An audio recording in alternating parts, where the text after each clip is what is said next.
ஸ்ட்ரக்சருக்கு வந்து soil investigate பண்ணி ஒரு ஸ்ட்ரக்சரல் கன்சல்டன்ட் வச்சு என்ன மாதிரி ஸ்டீல் போடணும், எவ்வளோ டெப்த் ஃபவுண்டேஷன் போடணும் அப்படின்ற இதில் ஸ்டார்ட் பண்ணி பண்ணுறோம். செகண்ட் பார்த்தீங்கன்னா முக்கியமானது வந்து இந்த பெஸ்ட் கண்ட்ரோல்னு சொல்லுவோம். ஒரு பில்டிங் கட்டி ஒரு 5 வருஷம் கழிச்சு ஒரு 10 வருஷம் கழிச்சோ கரையான் அரிக்குது, இன்செக்ட்ஸ்னால நமக்கு பிரச்சனை வருதுங்கிறத அவாய்ட் பண்ணுறதுக்கு பெஸ்ட் கண்ட்ரோல் ட்ரீட்மெண்ட் வந்து பார்த்தீங்கன்னா ஐஎஸ் ஸ்டாண்டர்ட்ஸ் படி 3 ஸ்டேஜஸ்ல வந்து நம்ம ஃபவுண்டேஷன் குழி எடுத்து அந்த குழிக்குள்ளேயும் வந்து நம்ம பெஸ்ட் கண்ட்ரோல் ட்ரீட்மெண்ட் பண்றோம். பேஸ்மெண்ட் கம்ப்ளீட் ஆனதும் பேஸ்மெண்ட் ஃப்ளோர் போடுறதுக்கு முன்னாடி வந்து பெஸ்ட் கண்ட்ரோல் பண்றோம். பில்டிங் முடிச்சு பில்டிங்கை சுத்திலும் வந்து பெஸ்ட் கண்ட்ரோல், இந்த மாதிரி 3 ஸ்டேஜஸ்ல வந்து நம்ம பெஸ்ட் கண்ட்ரோல் மெஷர்மெண்ட்ஸ் வந்து கண்டிப்பா வந்து பண்ணிடுறோம். அது மாதிரி மேக்சிமம் பாத்தீங்கன்னா நம்ம ரோடு லெவல்ல இருந்து உங்களுக்கு கார் பார்க்கிங் ஹைட் வந்து 3 feet ஹைட்டுக்கு நம்ம வந்து ரைஸ் பண்ணி கொடுத்துறோம்.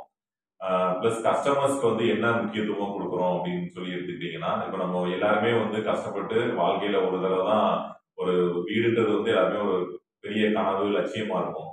ஒரு லோன் போட்டு கடன் வாங்கி அந்த மாதிரி நம்ம வீடு வாங்கும்போது அவங்களுடைய உணர்வுகளுக்கு வந்து நம்ம மதிப்பு கொடுக்கணும் அப்படின்ற வகையில பார்த்துக்கிட்டீங்கன்னா, ஒவ்வொரு ஸ்டேஜஸ்லயும் வந்து அவங்களுடைய ரெக்குவயர்மெண்ட்ஸ் என்ன அப்படின்றத வந்து நாங்க வந்து கேட்டுக்கிறோம். ஃபர்ஸ்ட் எடுத்துக்கிட்டீங்கன்னா, இப்போ நம்ம பில்டிங் ரைஸ் பண்ணி வரும்போது ஒரு காலம்லாம் ரைஸ் பண்ணி நம்ம ரூஃப் போடுவோம். இப்போ அந்த ரூஃப் போடும்போது இப்போ அந்த ரூஃப்ல வந்து நம்ம எலக்ட்ரிக்கல் பாயிண்ட்ஸ்க்கான பைப் லைன்ஸ்லாம் வந்து நம்ம லே பண்ணுவோம். அப்போ அங்க இந்த சீலிங்ல வந்து ரூம்க்கு எங்க சென்டர்ல லைட் பாயிண்ட் வரணும், இப்போ கஸ்டமர்ஸ் ஏதாவது ஊஞ்சல் போடுறதுக்கு ரூஃப் கேட்குறாங்களா, அந்த மாதிரி விஷயங்கள் கூட வந்து நம்ம அவங்களுக்கு ஒரு அந்த எலக்ட்ரிக்கல் லே அவுட்டை ரெடி பண்ணி அவங்களுக்கு அனுப்பிச்சு விட்டு அவங்களுக்கு அதை எக்ஸ்பிளைன் பண்ணி இந்த இடத்துல நாங்கள் பண்ண போறோம், இது உங்களுக்கு ஓகேவா இல்லை வேற ஏதாவது உங்களுக்கு சேஞ்சஸ் வேணுமா அப்படின்றத வந்து நாங்கள் ஃபர்ஸ்ட் நோட் பண்ணிக்கிறோம். நோட் பண்ணி கான்கிரீட்லாம் போட்டுட்டு கான்கிரீட் போட்டு முடிச்சதுக்கு அப்புறம் ரூஃப் எல்லாம் பிரிச்சுட்டு பிரிக் ஒர்க் ஸ்டேஜ் வரும். பிரிக் ஒர்க் பண்ணும்போது அதே மாதிரி பார்த்தீங்கன்னா அவங்களுக்கு வந்து ஃபர்ஸ்ட் பிளானை மட்டும் தான் பார்த்துருப்பாங்க. அந்த ஸ்பாட் வந்து ரூம் எப்படி வரும் அப்படின்ற இமேஜினேஷன் வந்து அவங்களுக்கு கொஞ்சம் குறைவாக தான் இருக்கும். அப்படிங்கிற போது ஃபர்ஸ்ட் நாங்கள் பிரிக் ஒர்க் ஸ்டார்ட் பண்றதுக்கு முன்னாடி ஃப்ளோர்ல ஒரு லைன் வந்து ஒரு மார்க் பண்ணிடுவோம். ஃபுல் வால் ரைஸ் பண்ணாம ஒரு லைன் மார்க் பண்ணிட்டு அவங்கள சைட்டுக்கு வர சொல்லி அவங்க கிட்ட எக்ஸ்பிளைன் பண்ணுவோம். இந்த ரூம் சைஸ் இப்படி வரும், இந்த டோர் ஓப்பன் இங்கே வருது, விண்டோ இங்கே வரும் அப்படின்றத அவங்களுக்கு எக்ஸ்பிளைன் பண்ணும்போது அவங்களுக்கு ஒரு ஒரு ஐடியா வந்துடும்.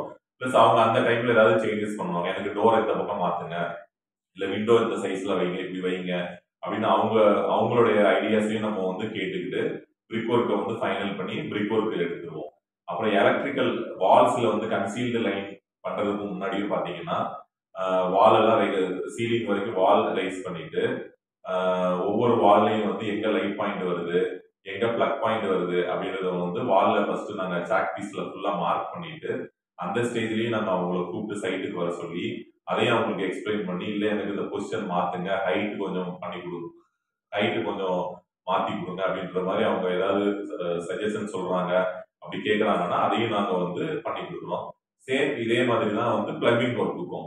பிளம்பிங்கும் பாத்தீங்கன்னா டாய்லெட் அண்ட் கிச்சன்ல வந்து மார்க் பண்ணி கிளாசெட் எங்க வருது, வாஷ் பேசின் எங்க வருது, சவர் எங்க வருது, சிங்க் எங்க கொடுக்க போறோம், வாஷிங் மெஷின் பாயிண்ட் எங்க கொடுக்க போறோம், அதே மாதிரி ஹால்ல டைனிங்க்குன்னு ஒரு வாஷ் பேசின் கொடுப்போம், அது எங்க வரப்போகுது, இந்த மாதிரி எல்லாமே வந்து அவங்க எக்ஸ்பிளைன் பண்ணி அவங்க கிட்ட ஒரு அவங்க பெர்மிஷன் வாங்கினதுக்கு அப்புறம் தான் வந்து பண்ணி கொடுத்துட்டு இருக்கோம். முக்கியமானது பாத்தீங்கன்னா நம்ம இவ்வளவு தூரம் பண்ணி எல்லாத்தையும் நம்ம பிளாஸ்டரிங் ஒர்க் பண்ணி பூசி கம்ப்ளீட்டா முடிச்சிருவோம்.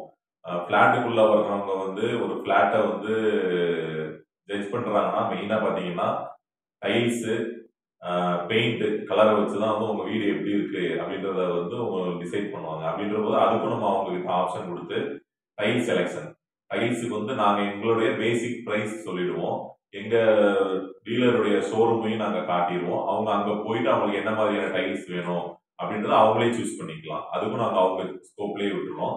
சேம் பெயிண்ட் செலெக்ஷனும் அதே மாதிரி தான், பெயிண்ட் ஷேட் கார்டு கொடுத்து அவங்களுக்கு என்ன கலர் பிடிக்குது அப்படின்ற இன்னர்ல மட்டும் அவங்க வீட்டுக்குள்ள வந்து அவங்க வாழ போற வீட்டுக்குள்ள அவங்களுக்கு என்ன கலர் வேணும்ன்ற சாய்ஸும் கேட்டு பண்ணி கொடுக்குறோம்.